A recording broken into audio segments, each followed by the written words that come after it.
विशेष तौर से धन्यवाद आदरणीय विधायक डॉक्टर जयप्रकाश जी का, विशेष धन्यवाद जिला के अध्यक्ष जी का और विशेष धन्यवाद प्रदेश कार्यकारिणी के सदस्य भाई जय सिंह जी का, भाई शिशु जी का और एसटी मोर्चा के हमारे अध्यक्ष प्रदेश अध्यक्ष भाई अनिल डकोब का, पन्नू जी का और युवा मोर्चा के हमारे साथी का। विशेष कष्ट आप लोगों को सुबह सुबह दिया गया है। हिमाचल प्रदेश में जब से कांग्रेस की सरकार बनी है, लगभग 1 साल होने को आ गया है। इस 1 साल में चंबा जो एस्पिरेशनल जिला रहा, अब इसमें 2 ब्लॉक जो हैं वो विशेष तौर से एस्पिरेशनल रह गए हैं, जिसमें एक ब्लॉक तीसा है और दूसरा पांगी है। इसमें अब विशेष तौर से हम लोग नई नई चीज़ें करने का प्रयास कर रहे हैं और भारत सरकार इसमें मदद कर रही है।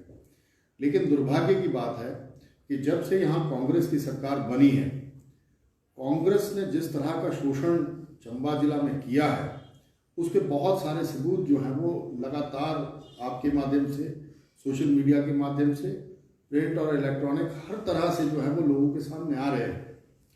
कल ही की एक खबर जो अमर उजाला में छपी है, जिसको हम सुबह देख रहे थे, उसमें एक बड़ा चिंताजनक विषय जो है वो सामने आया है। एक सलूनी के हमारे युवक जिनकी बाजू टूटी थी और जिनको मात्र 30,000 की ज़रूरत थी, और जब हमने ये सारी इंक्वायरी की है इस विषय में, आयुष्मान को जो है वो इफेक्टिवली जो है वो ये सरकार लागू करने में नाकामयाब रही है टेक्निकल तरीके से। और दूसरा, हेल्थ केयर में जो है वो जब आदरणीय पूर्व मुख्यमंत्री ठाकुर जयराम जी ने ये व्यवस्था शुरू की थी हिमाचल प्रदेश में, तो 5 लाख का प्रावधान हेल्थ केयर में भी रहता था, 5 लाख का जो प्रावधान है आयुष्मान में रहता था। लेकिन ये बड़ी चिंता का विषय हो गया है, जो हमें अखबार के माध्यम से और जब हमने पूछा भी गया कि ऑर्थो में जो ऑपरेशन होते थे या जो हमारे नेत्र रोगों से ग्रसित लोग आते थे, उसमें भी एकदम से 75% की गिरावट आ गई है, क्योंकि लोग अपना जो है वो इलाज नहीं करवा पा रहे। ये हमारे लिए बहुत बड़ी चिंता का विषय हो गया है। एस्पिरेशनल जिला है, रिमोट एरिया है, लोगों के पास जो है वो कमाई के साधन नहीं है, इसीलिए सरकारें जो है वो, अब हम तो यही कहते थे कि हमने ये कहा था कि हम कल्याणकारी राज्य की कल्पना कर रहे हैं और इसमें हर व्यक्ति को पूरा पूरा महत्व दे रहे हैं, इसीलिए आयुष्मान और हिम केयर की योजनाओं को लागू किया गया था। दुर्भाग्यपूर्ण है जिस तरह का वृतांत पूरी अखबार ने दिया है और जैसी डिटेल जो है वो हमें प्राप्त हुई है। यहाँ पर एक जो है वो मलम पट्टी जो हर डिस्पेंसरी PSC में जाया करती थी, पैरासिटामोल की गोलियां तक नहीं मिल रही हैं। और अभी जितने भी, अगर सर्जन्स को पूछा जाए तो जितने भी इक्विपमेंट्स उसके लिए चाहिए होते हैं, वो कोई चीज़ नहीं मिल रही है। तो हमारा सीधा सीधा आरोप इस सरकार पर है कि ऐसी व्यवस्था परिवर्तन की उम्मीद हमें आपसे नहीं थी कि आम जन जो है वो, जो बेचारे बीमार लोग हैं, उनको अपने इलाज के लिए जो है वो आश्रित होना पड़ता था सरकारों पर, अब वो इलाज ही नहीं करवा पाएंगे। ये बहुत गंभीर और चिंताजनक विषय हो गया है। और उस पर जो है वो, अब आप देखिए, मैं तो भाई जयप्रकाश जी का धन्यवाद करना चाहता हूँ, जय सिंह जी का धन्यवाद करना चाहता हूँ, जिलाध्यक्ष जी का। हम सुबह ये चर्चा कर रहे थे, हमने, आपने एक हिमाचल दस्तक में, मेरे ख्याल में अखबार में एक एडवर्टाइजमेंट देखा है। ये पहली बार हुआ है हिमाचल के इतिहास में, फर्स्ट टाइम एवर। मेरे को भी 15 साल लगातार सक्रिय राजनीति में हो गए हैं।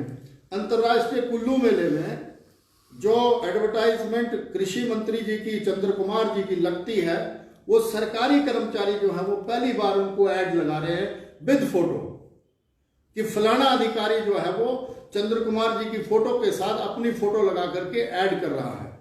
मैं आरोप लगाता हूं चंद्र कुमार जी पर, जिस तरह से उन पर FIR हुई थी यहाँ चंबा में कि उन्होंने हमारा लाडा का पैसा खाया, उन्होंने हमारा CSR का पैसा खाया, और यहाँ से विभिन्न चीज़ों में जो है वो उन पर हमने FIR हमारे साथियों ने की है। हम तो इसके लीगल एक्सपेक्ट पर भी बात कर रहे हैं कि क्या हम इस जो अखबार में ऐड उन्होंने दी है, जहां एक तरफ कहते हैं हमारे पास कोई पैसा नहीं है, ये बड़ा संगीन आरोप है इन पर। इनकी अपनी खुशामदीद करने के लिए ऑफिसरों के पास पैसा है, लेकिन नाचिन का ही एक विषय सामने आया था, सिराज का एक विषय सामने आया था, बंजार का एक विषय सामने आया था कि लोगों को तरपालें तक, और लोगों के साथ यही शब्द कहे जा रहे हैं। आपने देखा होगा जब से इनकी सरकार बनी है पिछले 9-10 महीनों से, 11 महीनों से, कि हमारे पास सांसद रहते हुए चंबा को लूटा है, मंत्री रहते हुए हम नहीं लूटने देंगे चंबा को। ये मैं आपके माध्यम से जो है वो यहाँ पर कहना चाहता हूँ। हमारे कार्यकर्ता तैयार हैं, हम लीगली भी हर बात पे सोच रहे हैं और सम्मान्य विधायकों से भी ये चर्चा की जा रही है। कल माननीय प्रदेश अध्यक्ष जी से भी चर्चा हुई है कि चंद्र कुमार जी जब भी आते हैं किसी को किसी तरह का कोई न्योता नहीं होता, इनके डिपार्टमेंट के लोग, इनके डीसी, इनके सारे लोग जो हैं वो एक तरफा जो हमारे लोगों को यहाँ चंबा में भी जिनका घर गिरा था, डंगा गिरा था, अभी हमारा यहाँ बनवासी कल्याण आश्रम चलता है यहाँ चनेट में, हिमगिरी कल्याण आश्रम, वो बिल्डिंग जो है वो गिरने पे आ गई है। डीसी से गुहार लगाई है उन्होंने 7-8 लाख रुपए की, वो जो है उनको नहीं मिलता है। तो ये विषय जो है आम जनता, अभी एक विषय जो है वो हमारा भटियात से आया था, व्यक्ति का जो है वो मकान गिरने को है, लेकिन उसको पैसे देने के लिए ना मनरेगा में ये शुरुआत करते, पीछे इनके सेक्रेटरियों ने हड़तालें रखी और उसके बाद इन्होंने कहा कि हमने चार्जेस जो है वो जीआरएस को दिए हुए हैं। किसी जीआरएस ने कोई काम नहीं किया, लेकिन सरकार जो है वो हाथ पे हाथ धर करके लोगों को रिलीफ देने में नाकामयाब रही। क्या सिर्फ एक ही जगह पर नुकसान हुआ है? मैं तो मौजूदा सरकार पर, मौजूदा सभी मंत्रियों पर, मुख्यमंत्री जी पर यह आरोप लगाता हूं कि सिर्फ एक क्षेत्र मात्र विशेष नहीं है कि आप जाएं कुल्लू चले जाएं, आप जो है वो मंडी चले जाएं, आप जो है सिर्फ बिलासपुर और हमीरपुर तक सीमित रहे, लेकिन चंबा और कांगड़ा ने आपका क्या बिगाड़ा है? ये मैं यहाँ पर आरोप सीधे सीधे लगाता हूँ कि आम जन के साथ कोई न्याय नहीं हो रहा है। हमारी पीएचसियां सारी ठप हो गई हैं, हमारे टीचरों को यहाँ से उठाया गया। मेरे एक हिमगिरी से ईश्वर लेक्चर जी हैं, लेक्चरर हैं हिमगिरी में, सीनियर सेकेंडरी स्कूल हिमगिरी में पहले ही स्टाफ की कमी है। हिमगिरी से एक लेक्चरर को उठाया गया और सिरमौर के एक स्कूल में जो है उसकी ट्रांसफर कर दी गई। ये कैसी सरकार चल रही है? जहां एस्पिरेशनल जिला चंबा में पहले ही मुलाजमों की कमी है, लोग यहां पर जॉब करने इतने आते हैं कि सरकार जो है वो हेल्थ के सेक्टर में पूरी तरह फेल हुई है, शिक्षा के क्षेत्र में पूरी तरह फेल हुई है, और उसके साथ साथ एग्रीकल्चर, हॉर्टिकल्चर और अभी जो हमारे लोगों का इस पीछे हुई है, इसमें जितना नुकसान हुआ है उसकी भरपाई करने में कम से कम चंबा में तो पूरी तरह से असफल रही है। उसके साथ साथ मैं ये भी कहना चाहूंगा, हमारी जितनी सड़कें हैं, आप चाहे यहाँ द्रम्मण से चलो, बायाजोत से आओ, इतने पैसे भारत सरकार ने दिए, लगभग 58 करोड़ हुए। नूरपुर की तरफ जाओ तो आपकी गाड़ी जो है वो जवाब दे जाएगी। और दूसरा मेरा आरोप ये है कि हमारी जितने भी विधानसभा क्षेत्र हैं, बरमौर की तरफ चले जाओ आप, चाहे यहाँ सलूणी की तरफ चले जाओ, तीसा की तरफ चले जाओ, चाहे इधर साउ की तरफ चले जाओ, इन्होंने जो है वो सड़कों का भट्टा बिठा दिया, जबकि हमने सारी सड़कें लगभग डबल लेन कर दी थी। तो कहां की सरकार है? अगर ये व्यवस्था परिवर्तन है तो लोगों को सोचना पड़ेगा।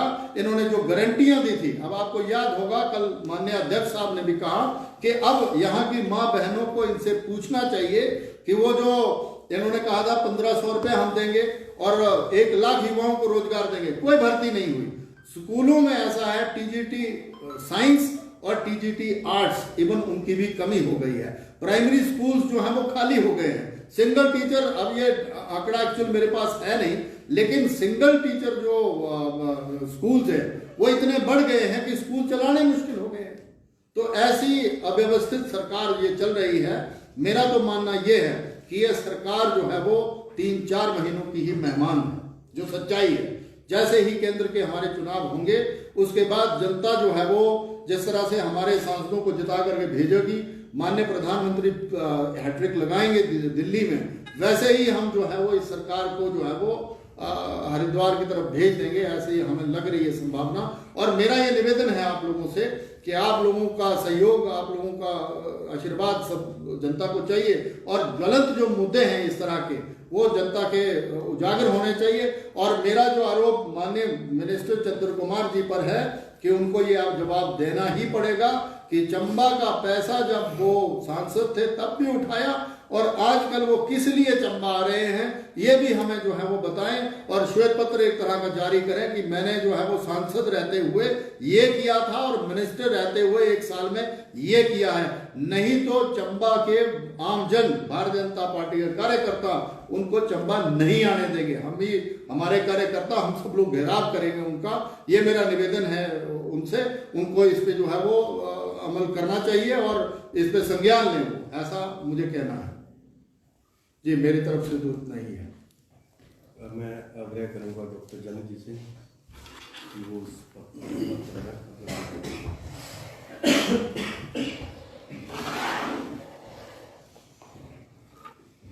इस पत्रकार वार्ता में आप सब पत्रकार मित्रों के माध्यम से हम सब लोग भारतीय जनता पार्टी के कार्यकर्ता और विधायक, हमारे जिलाध्यक्ष, हम सब लोग आपके समक्ष वर्तमान समय में हमारे चंबा जिले में और हमारे चंबा जिले के लोगों के साथ हो रहे अन्याय के प्रति लोगों को बताना चाहते हैं। दिन आप देखें कि टांडा को लेकर, शिमला को लेकर या चंबा मेडिकल कॉलेज को लेकर अखबारों में न्यूज़ लगती है, सोशल मीडिया में, प्रिंट मीडिया में, इलेक्ट्रॉनिक मीडिया में, सब जगह न्यूज़ आती है कि लोगों को इन योजनाओं का लाभ नहीं मिल रहा। तो कृपया करके आपके माध्यम से मेरा सरकार से ये आग्रह है कि इस गंभीर मसले पर अवश्य विचार करें और लोगों को हो रही असुविधा का समाधान करें। इसके अतिरिक्त जो हमारे चंबा जिले को सरकार ने जो है वो अलग थलग छोड़ दिया है। हमारी कोई सुध नहीं ले रहा है। हमारे रोडों की हालत बहुत ख़राब है, रोजगार की हालत बहुत ख़राब है, बिजली की हालत उचित नहीं है। आज सुबह भी कई लोगों ने हमसे संपर्क किया, बिजली की नए कनेक्शन हमें नहीं मिल रहे हैं। तो अधिकारियों से जब हमने बात की तो अधिकारियों ने कहा कि हमारे पास मीटर नहीं है।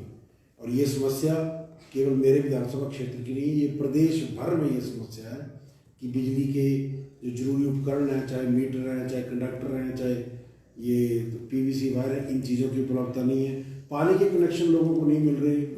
अधिकारियों का सिंपल सा एक जवाब होता है कि पाइप नहीं है। तो कृपया करके मैं चंबा जिला प्रशासन के साथ साथ सरकार के साथ ये विशेष आग्रह करना चाहूँगा कि चंबा जिले के लोगों को जो केंद्र सरकार ने आकांक्षी जिला में होने का जो दर्जा दिया है, उसके अनुरूप जो भी हमारा हक और अधिकार सरकार की इसी सहायता का बनता है, उसे तुरंत जारी करें और उसके प्रबंधन को पुख्ता इंतजाम करें ताकि किसी भी तरह का भाई भतीजावाद ना हो।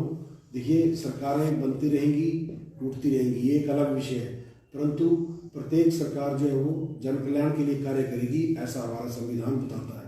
तो ये सरकार, वर्तमान सरकार जो है, केवल भेदभाव, राजनीतिक तुष्टीकरण और भ्रष्टाचार को बढ़ावा देने वाली सरकार है। झूठ की बुनियाद पर टिकी हुई ये सरकार है और वो दिन दूर नहीं है जिस दिन चंबा जिले के लोग इन अव्यवस्थाओं को लेकर आंदोलन करेंगे।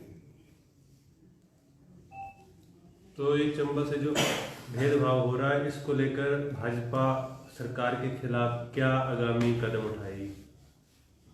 ये तो समय के साथ साथ आपको जानकारी मिलती जाएगी कि भाजपा जो है वो चंबा जिले और चंबा जिले के लोगों के साथ हो रहे अन्यायपूर्ण रवैये का जो वो पुरजोर विरोध करेगी, जिसके लिए सड़क से लेकर सदन तक जहाँ जहाँ भी आवाज़ उठानी होगी, हम भारतीय जनता पार्टी चंबा जिले की जनता के लिए अपना सर्वस्व देगी।